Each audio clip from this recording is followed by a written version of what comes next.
கௌரவம் அந்தஸ்து கூடி வரும் வேளையில் சுறுசுறுப்புடன் செயல்பட்டால் தனலாபம் கிடைக்கும். அன்பு சுலைக்க ஆஸ்ட்ரோ நேயர்களுக்கு வணக்கம்.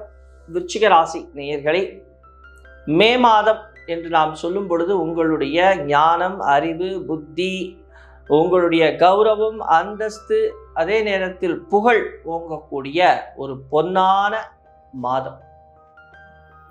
உங்களுடைய எண்ணங்கள், அதனுடைய பிரதிபலிப்புகள், அதே நேரத்தில் உங்களுடைய சிந்தனைகள், அந்த சிந்தனைகளை நீங்கள் அடுத்தவர்களிடத்தில் சொல்கின்ற ஒரு விதம், அதே வேளையில் உங்களுக்கு கிடைக்கப் போகின்ற நல்ல பெயர், லாபங்கள்,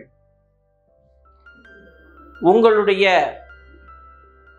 கம்யூனிகேஷன், அடுத்தவர்களுக்கு நீங்கள் எந்த எண்ணத்தில் எந்த விஷயத்தை சொல்லி அவர்களிடத்தில் உங்களுடைய வாக்குஸ்தானத்தின் மூலமாக, உங்களுடைய வாக் பலத்தினால் உங்களுடைய இஷ்டங்களை பூர்த்தி செய்து கொள்ளக்கூடிய ஒரு அற்புதமான மாதம் குரு பகவானுடைய அனுகிரகத்தால். ஆனா இதெல்லாம் நடக்கணும். நடக்குமா அப்படின்னு சொன்னா தடங்கல்கள் இருக்கும். எங்க தடங்கல் வருது அப்படின்னு சொன்னா, செய்ய வேண்டிய வேலையை செய்ய வேண்டிய நேரத்தில் செய்ய மாட்டீர்கள், சோம்பேறித்தனம் அதிகரிக்கும், சுறுசுறுப்புடன் செயல்படாமல் போவதற்கான சாத்தியக்கூறுகள் அதிகமாக இருக்கிறது. குழந்தைகள் மூலமாக டென்ஷன், வயிற்றில் எரிச்சல், உடல் ஆரோக்கிய விஷயத்துல ஒரு பிரச்சனை, நரம்பு சம்பந்தப்பட்ட பிரச்சனைகள், இதெல்லாம் வருவதற்கான வாய்ப்புகள் இருக்கு. ஒரு பிற்பகுதி வைகாசி மாதத்தினுடைய ஒரு 5-6 தேதியில பார்த்தோம்னா, சுக்கிர பகவானுடைய பரிபூர்ண அனுகிரகத்தால் கணவன் அல்லது மனைவி இவர்களால் உங்களுக்கு லாபங்களும் சந்தோஷமும் கிடைக்கும். இளைய சகோதர சகோதரிகள் வழியாக உங்களுக்கு நன்மைகள் கிடைக்கும்.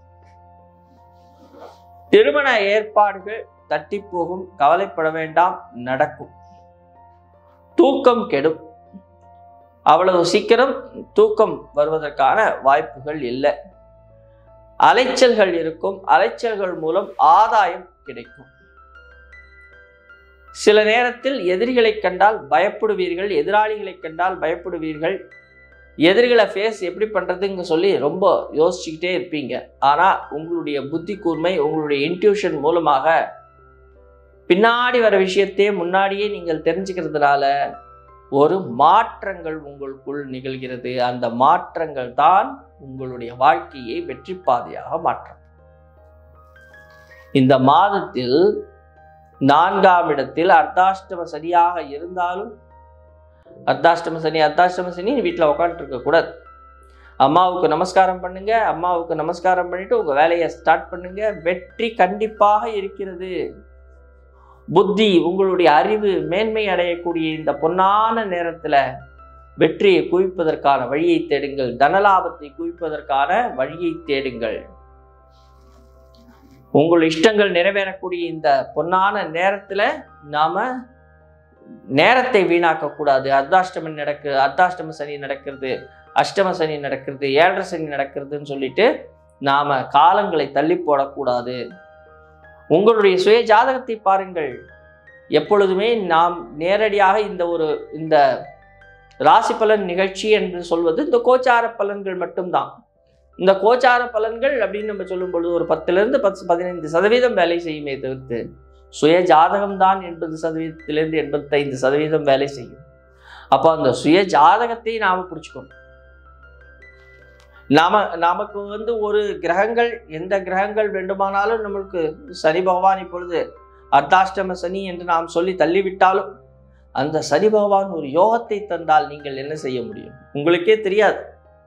அதனால உங்களுடைய சுய ஜாதகத்தை பாருங்கள். சுய ஜாதகத்தை பார்த்து அதன் மூலம் நல்ல வழியை தேட வேண்டும் என்பதுதான் எங்களுடைய கோரிக்கை. இந்த மாதம் மிக சிறப்பான மாதமாக இருக்கிறது. அருமையாக படிக்க போறாங்க குழந்தைகளுடைய படிப்பு மேன்மை பெறும். ஏன்னா புத்தி அதிகமாகுது, ஞாபக சக்தி அதிகமாகுது. அப்போ நல்ல எக்ஸாம் எழுதுவாங்க, நல்ல ஸ்கோர் பண்ணுவாங்க.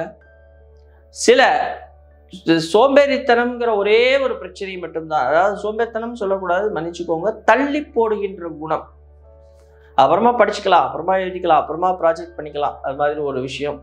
அப்புறமா பில்லு கட்டலாம், இப்போ என்ன அர்ஜென்ட்டுன்னு சொல்லி கடைசி நேரம் வரைக்கும் எல்லா விஷயத்தையும் தள்ளி போடுறதுனால வர கூடிய சில பிரச்சனைகளை தான் இவர்கள் சந்திக்கிறார்கள். அதனால் தைரியமாக நீங்கள் செயல்பட்டால் வெற்றி கண்டிப்பாக உங்களை வந்து சேரும்.